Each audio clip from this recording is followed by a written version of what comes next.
Welcome back to another week of updates from Walt Disney World and the general Orlando area. We're going to get started this time at Epcot, where the crowds, as you can see, were heavy. These were all the way to the end of the ticket booths, and this was the afternoon by the time we got there, and discovered that there's a new little souvenir guide with the cover image looking a little bit like cell phones here. Just a picture for those who haven't seen this before, the Food and Wine Festival coincided with the new info board underneath the pin trading area at Future World's sort of central hub. On the side here, they had a Twitter crawl in the first couple of weeks, I think. That's now gone. There's no Twitter crawl whatsoever on the Epcot info board. Here's a little feature from Food and Wine I hadn't noticed before. This is in Germany, and as we zoom in, we see that they have the Food and Wine booth set up, and even a tiny little cranberry bog. That's a nice little touch. Food and Wine, of course, means that even at 2 o'clock in the afternoon, what you would expect to be a busy time in the restaurants means that there's no one in line at the restaurants. Everyone, it seems, is out in lines in the walkways, and we'll see that in a minute. This is a shot of the water mill over by Morocco, and this wheel turns, sending water through these pipes, or I guess these those wooden beams, and then out into the fountain area, except that none of it works. And if we go back a couple of images, we see that the coloration kind of implies this thing possibly has been broken for some time. Here are those lines I talked about. That's the Belgium stand up ahead, where this shot was taken from France looking towards Morocco, and you can see there's just a long line going back for Belgium. Lines were 20 or 30 minutes long, as a pretty common kind of phenomenon. Here is another view of the crowds. There were over 70,000 people in Epcot on Saturday. It was the first good weather in some time, so that's probably to blame. There's a fall break concept going on, bringing some additional vacationers here. All the parks in Orlando were busy. It wasn't just Epcot, but Food and Wine really was the draw. Here's something I hadn't seen before, though my wife said it isn't brand new.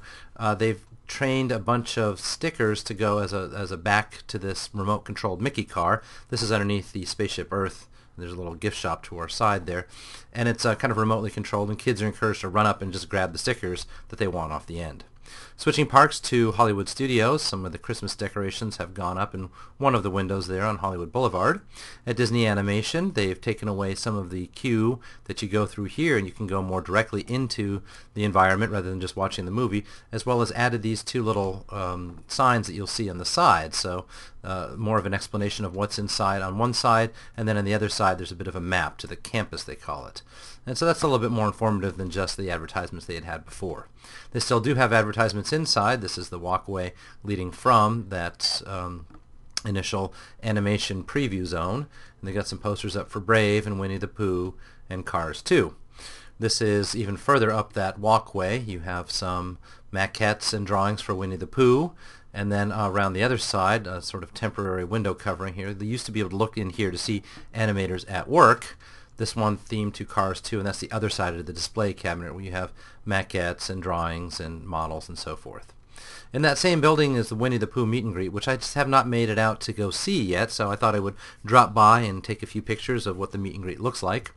And as you can see on the inside there, not only do they have screens which show things, they are projecting on the wall directly as well another video. And so things happen on that video, and it kind of approximates to some extent what you see in the Winnie the Pooh movies, where the book and film kind of interact with each other.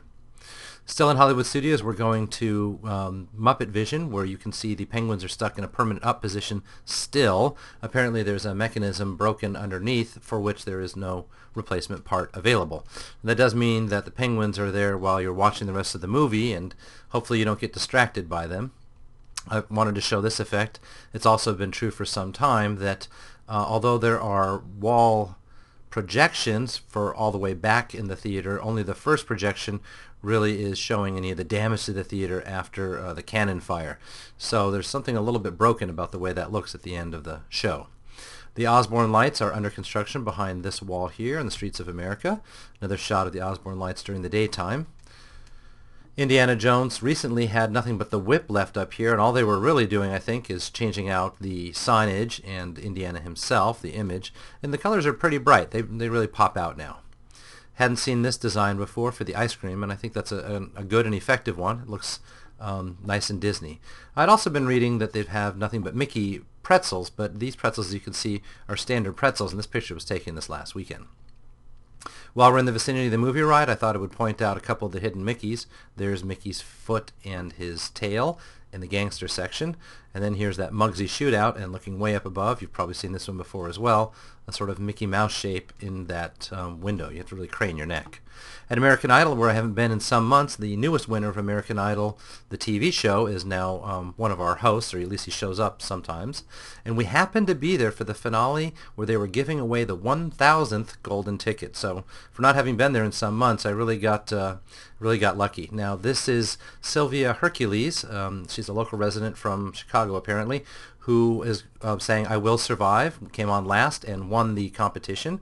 And this time, in addition to the regular floating confetti, they had confetti cannons shooting out into the audience for the 1,000th announcement. And Sylvia got an oversized kind of placard here, and you can see it from this angle, and you'll see it again a moment later. There it is, the dream ticket. This is the hosts that you can see, and one of the judges, and it's the 1,000th dream ticket. They got a little excited and got the recipient and the date issued backwards on the image, but that's all right. I caught up with the winner afterwards outside and asked her if she got the big placard, and she said no, she just got a little tiny one like they usually give out. Switching now to some merchandise. They've got some more old school stuff coming out now. This is the DuckTales t-shirt, available at Mouse Gear among other places. Kind of a more 1950s look to the Magic Kingdom on this t-shirt. And then this was taken in the Epcot souvenir, or sort of art store next to Spaceship Earth. And you can see quite a number of Small World and Mary Blair items. Some of them are plates, some of them are t-shirts, some of them are more decorative items. There's a scarf down here. Down on this side you've got the mugs. I believe there are postcards as well, and then finally a lithograph. Hadn't seen these temporary tattoos previously. And I think these have been out for some time. My wife had seen them, but I hadn't really noticed this coin set before. I think it was about $10 for the set of 4. And those are nice souvenirs that I would have liked as a child. I had a chance to catch the Blue Man Group over the weekend and quite enjoyed the show. And this is the one souvenir we left with. It's a pen light that shines a kind of bat symbol of the Blue Man folks. Now we're switching over to Universal at City Walk, where they've been building a mini golf just underneath the bridge that you walk over when you get to City Walk. Here's a couple of views of what you can see on one side of the bridge, and looking over the other side of the bridge you'll see how close you are to the skyway here, the walkway. Switching to SeaWorld then, where they have Halloween Spookytacular. If you haven't seen this before, this is their trick-or-treating that occurs during the regular day. It's not an add-on event. And in fact, you don't have to come in costume, although some people do come in costume. The trick-or-treating is quite free. It's included with your cost of admission. And so they have things set up where you can meet characters and take pictures with them. They're trying to sell you things, of course. Here's a map of where all the candy stations are.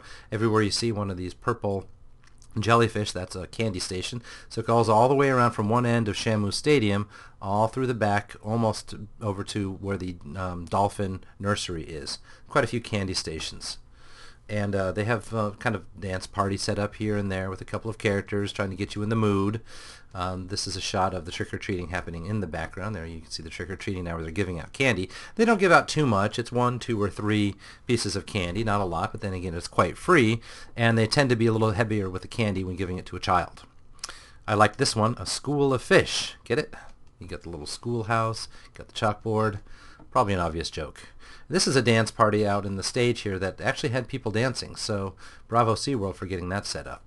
And over here in the corner they've got sand art set up as well. So people were really getting into the mood, and the kids were climbing around on the pumpkin fish they have set up.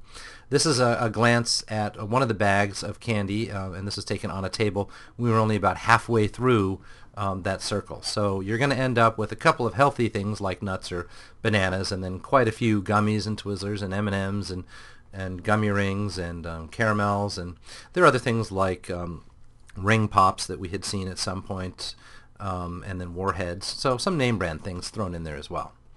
Shamu Rocks, where we briefly touched base just to see the show. I noticed that last time I was here the screen was broken in the corner. They fixed that screen, and I had not been back since Tillicum, the whale involved in the incident last year, has been performing again. This is a very large whale. That brings us to the end of another week. Thanks for your attention. We'll catch you guys next time.